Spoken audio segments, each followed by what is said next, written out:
It's time to welcome in George Reese and Ben Axelrod. Guys, we'll start with the first half. It was awful. That is the nicest way to put it. What did you guys take away from it? That familiar smell of bad shots and bad offensive possessions. I mean, the Buckeyes came out, like they said, they wasn't sharp and shoot around, and you can see the way they started the game. 40 minutes, these Buckeyes are always trying to wait till the last second half to do it, and you just saw it in the first half today.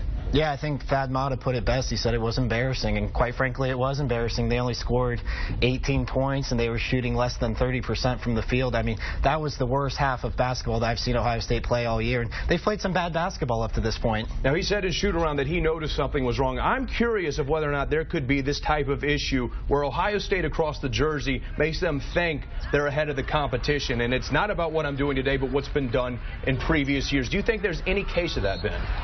It would shock me if there was, because in the Big Ten, you cannot take any game off with how deep this conference is, 1 through 12. Not only that, but Minnesota is a team that's already beaten the Buckeyes, so you would think that this team would have some added motivation heading into tonight, but it didn't look that way in the first half.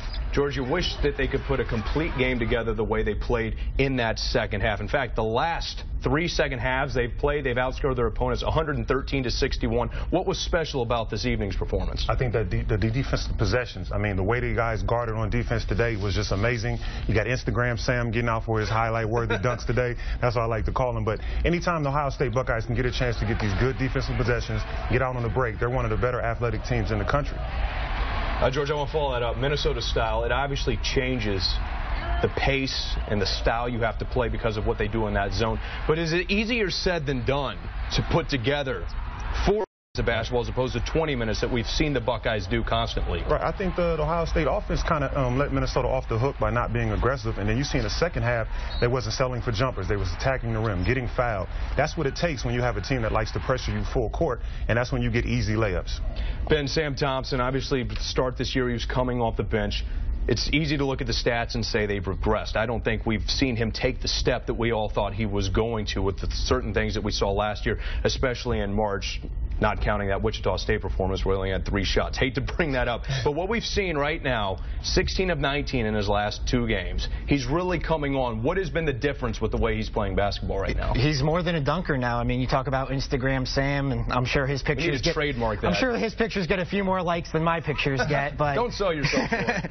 But he's becoming more than a dunker. He's not just a highlight reel guy. He's hitting threes. He's finishing at the rim with finger rolls and getting to the rim in different types of ways than alley-oops. And when Sam Thompson puts together a complete game, this team is really tough to beat. And I meant to say he was 11 of 19 from the floor in these last 2 games combined. If Ohio State is going to be a threat in March, George, he's going to have these type of games. Right. I think Sam is one of those guys that he's predicated off the flow of the defense, because when Shannon's in the passing lane, Aaron Craft's in the passing lane, that's when they get those easy layups. And Sam is one of the better athletes in the country, so he gets out on the break earlier than everybody else, and all you got to do is just throw it up. So when he can put a full game together and they're playing good defense, that's when Sam is usually eating off of that. Yeah, and we saw that last year in the Big Ten tournament. He really came on, and he was a big reason why they won the Big Ten tournament last year. I remember he had 18 points against Nebraska, and yeah, when he's playing that way, this Buckeye team is really tough to beat. The other thing that's exciting to see, and we didn't see this at certain parts to begin this season, you had guys who were all begging, just take the shot, just take the shot. Even if you're going to miss it, we're now beginning to see players just step up and say, all right, I'll put this team on my back, even if the shot's not going to go in.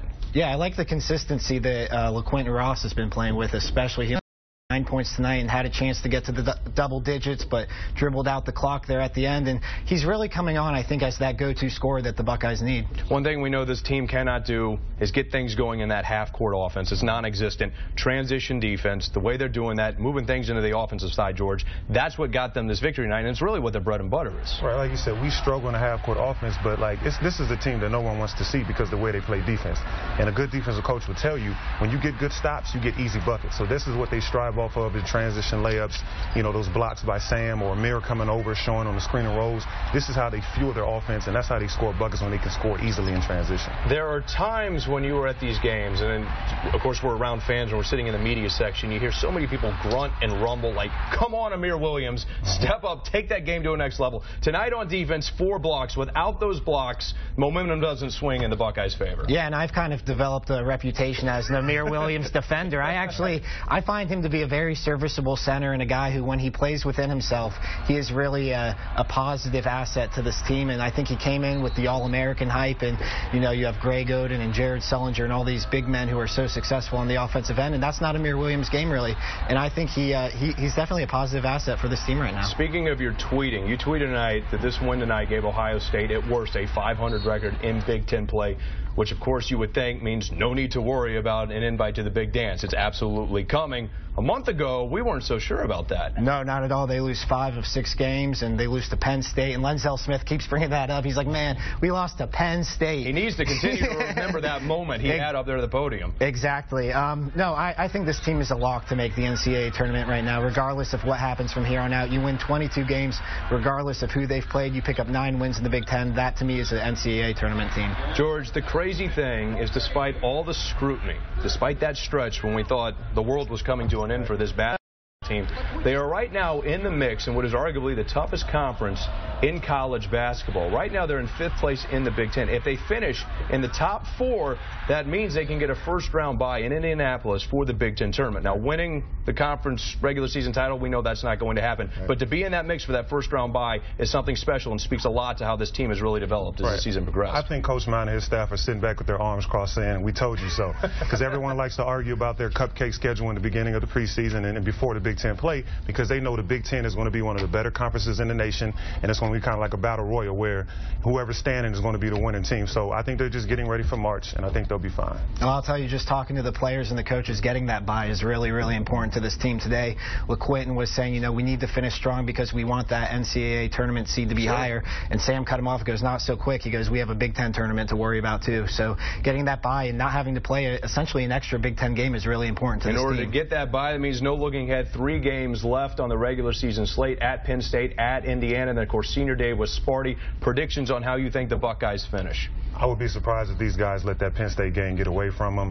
The Indiana game is going to be interesting, and I'm not betting against Lenzel and Aaron Craft winning on their home floor on senior night. Yeah, my thoughts exactly. I see 3-0 to finish the season here. Michigan State, when they're healthy, they could be the best team in the country, but you said it best. Lenzel Smith, Aaron Craft senior night, and Aaron Craft has been a thorn in the side of Sparty his entire career. I think it would be a very fitting end to his home career at Ohio State to beat those guys. I don't think there's any other finer way to send those guys out than on senior day. They've meant so much to this program. It will only be fitting. And of course, as you guys touched on, we always have that doubt about Thad Matta's team. As right now, February, March, the things begin to sort themselves out, and they live up to the expectations that surround them. George Reese, Ben Axelrod, fantastic stuff as always, gentlemen. Appreciate you coming down on us.